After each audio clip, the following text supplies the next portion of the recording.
दोस्तों यकीनन आप जानते ही होंगे कि हमारी जमीन अपने एक्सेस के गिर्द तकरीबन 1000 मील यानी 1600 किलोमीटर फी घंटा की रफ्तार से घूम रही है। ये इतनी ज्यादा स्पीड है कि एक आम हवाई जहाज से भी इसकी स्पीड ज्यादा है। एक आम हवाई जहाज ज्यादा से ज्यादा 800 से 900 किलोमीटर फी घंटा की रफ्तार से उड़ सकता है और इससे भी ज्यादा स्पीड का मतलब है कि ये रफ्तार हमारी सोच से भी ज्यादा है। ऐसे में कभी कभार ये सवाल जरूर ज़हन में आता है कि हमारी जमीन जो कि इतनी तेज स्पीड से घूम रही है, अगर एक सेकंड के लिए रुक जाए यानी एक सेकंड के लिए घूमना बंद कर दे तो जमीन में क्या तबाहियां हो सकती हैं, जमीन में क्या तब्दीलियां आ सकती हैं। जमीन का एक सेकंड के लिए भी रुकना बहुत बड़ी तबाही ला सकता है, बेपनाह नुकसानात हो सकते हैं। इस हकीकत को अगर एक मिसाल से समझा जाए तो फर्ज कीजिए कि आप एक स्पोर्ट्स कार में हैं जिसकी रफ्तार 500 किलोमीटर फी घंटा है। अब अगर इतनी तेज रफ्तार कार को एकदम से अगर रोका जाए, चाहे सिर्फ एक सेकंड के लिए ही, लेकिन अगर हम ऐसा करते हैं तो यकीनन कार हवा में उलटती कहीं और जा गिरेगी और तबाह हो जाएगी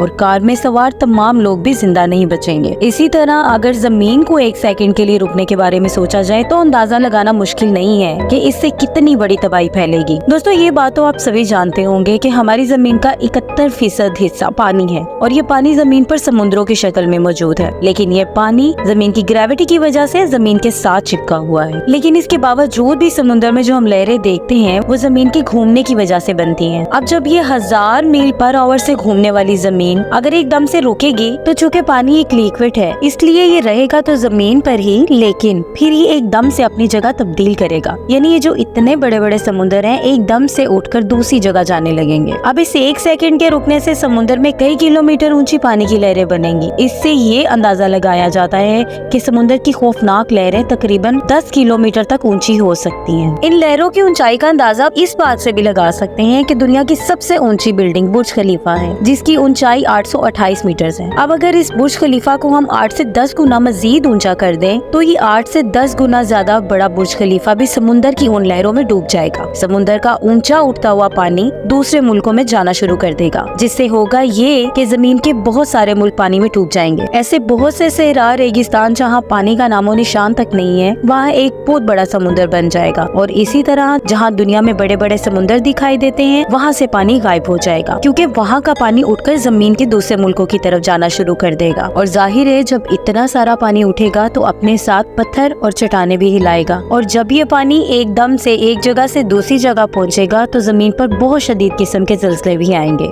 और जमीन पर तरह तरह के खतरनाक सुनामी भी आएंगे। इसके अलावा जमीन पर 1000 मील पर आवर की स्पीड से तेज हवाएं चलना शुरू हो जाएंगी और ये हवाएं इतनी तेज और खतरनाक होंगी कि दुनिया का सबसे बड़ा जंगल यानी अमेज़न भी बाकी नहीं रहेगा। हवाओं की इतनी तेज स्पीड दरख्तों को जड़ों से उखाड़ देगी। अमेज़न के जंगलात दुनिया के सबसे बड़े जंगल माने जाते हैं। अब आप जरा सोचिए कि इतनी तेज रफ्तार ये हवा जो कि दरख्तों को उखाड़ देगी, इतनी बड़ी बड़ी बिल्डिंग्स को तबाह कर देगी, वो इंसानों का क्या हशर करेगी। अगर इतनी तेज हवा में आप किसी खुले ग्राउंड में खड़े हों तो ये हवा आपको उड़ाकर किसी दूसरे मुल्क में फेंक सकती है। बिलफर्ज कि अगर एक सेकंड के लिए जमीन रुकती है और आप किसी कमरे में बैठे हों तो आपको पता ही नहीं चलेगा और आप मर चुके होंगे, क्योंकि जमीन का ये रुकना इंसान को 1000 किलोमीटर पर आवर की स्पीड से दीवार के साथ चटका देगा और इंसान को पता भी नहीं चलेगा कि उसके साथ क्या हुआ। यानी हर तरफ सुनामी, ज़लज़ले, तूफान और एक अजीबोगरीब सूरत हाल पैदा हो जाएगी। आप यूँ समझिए कि इंसानों के लिए और आज के जानवरों के लिए ये एक ऐसा माहौल होगा जैसे आज से 65 मिलियन साल पहले एक एस्ट्रोनॉट ने डायनासोर्स का खात्मा कर दिया था।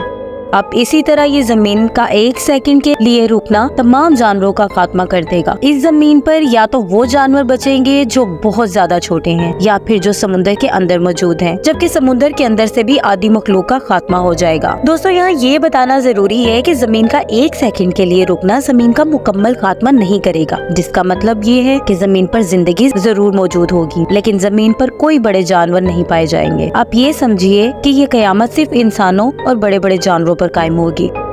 दोस्तों ऐसा एक सवाल तहकीकात का हिस्सा बनता रहा है कि क्या हम कभी सूरज को वैसे निकलता देख सकते हैं कि नहीं, और जमीन के रुकने से इस बात का अंदाजा हो जाता है कि सूरज कभी वैसे नहीं निकल सकता। इसकी वजह ये है कि जमीन जिस डायरेक्शन में घूम रही है इस डायरेक्शन की वजह से सूरज हमें ईस्ट से निकलकर वेस्ट में डूबता हुआ दिखाई देता है, लेकिन एक ही सेकंड में अचानक ये अपनी डायरेक्शन चेंज नहीं कर सकता। लेकिन बिलफर्ज अगर एक ही सेकंड में अचानक अपनी डायरेक्शन चेंज करती है तो इंसान तो एक ही सेकंड में खत्म हो चुके होंगे। और अगर ये मान लिया जाए कि 24 घंटे के दौरानिये में भी अगर ये डायरेक्शन को चेंज करने लगती है तो इन 24 घंटों में भी इंसान खत्म हो चुके होंगे। इसलिए जमीन का अचानक डायरेक्शन चेंज करना एक तो वैसे भी मुमकिन नहीं है, और इस पर अगर सूरज को वेस्ट से निकलकर ईस्ट में मूव करवाना भी हो तो इसके लिए जमीन की डायरेक्शन चेंज करनी पड़ेगी। और जमीन की डायरेक्शन का चेंज होना इसी सूरत में मुमकिन है जब इससे कोई बड़ा प्लेनेट टकरा जाए। और जाहिर सी बात है कि अगर जमीन से कोई प्लेनेट टकराएगा तो जमीन पर जिंदगी मुमकिन नहीं रहेगी। जिस तरह 200 किलोमीटर फी घंटा की रफ्तार से चलती हुई गाड़ी को रोककर एक सेकंड में रिवर्स उसी स्पीड में ले जाना मुमकिन नहीं है, बिल्कुल इसी तरह 1000 मील की स्पीड से घूमती जमीन को उसी स्पीड से रिवर्स नहीं घुमाया जा सकता। जमीन को रिवर्स घूमने के लिए अपनी स्पीड को कम करना होगा, लेकिन काबिल गौर बात ये है कि इस स्पीड को कम करते करते भी इसको करोड़ों साल लगेंगे और दूसरी डायरेक्शन में फिर से इसको घूमने के लिए 1.5-2 अरब साल चाहिए। अगर टेक्निकली भी देखें तो इंसान सूरज को वेस्ट से निकलते देखे बगैर ही मर जाएगा। जमीन के रुकने और अपने एक्सिस के गिर्द घूमने के अलावा अगर सूरज की बात की जाए तो मालूम होता है कि सूरज भी अपने एक्सिस के गिर्द घूम रहा है, और अगर सूरज भी एक सेकंड के लिए रुकता है तो इसके भी जमीन पर असरात होंगे, जिनमें काबिल जिक्र ये है कि क्लाइमेट चेंज होगा, मौसम तब्दील होंगे और इस तरह से जमीन पर बहुत सारे जानवरों की जिंदगियों को खतरा लाहक हो जाएगा। और सूरज का ये रुकना सिर्फ हमारे प्लेनेट यानी जमीन पर ही नहीं बल्कि सारे प्लेनेट्स पर असरअंदाज होगा। लेकिन इन सब में अहम बात ये है कि सूरज के रुकने के लिए या फिर जमीन के रुकने के लिए कोई भी ठोस रीजन होनी चाहिए, वरना इनका रुकना मुमकिन नहीं। हमें उम्मीद है हमारी आज की वीडियो आपको जरूर पसंद आई होगी। अगर वीडियो पसंद आई हो तो वीडियो को लाइक कीजिए, चैनल को सब्सक्राइब कीजिए। इसके साथ साथ हमें फेसबुक और इंस्टा पर भी फॉलो कीजिए ताकि हम आपके लिए इस तरह की बहुत सारी इंफॉर्मेटिव वीडियोस ला सकें। हमें सपोर्ट कीजिए। हमारे सोशल मीडिया हैंडल्स के लिंक्स आपको नीचे डिस्क्रिप्शन में मिल जाएंगे। आपके साथ मुलाकात होगी एक नई वीडियो में। तब तक के लिए अल्लाह हाफिज।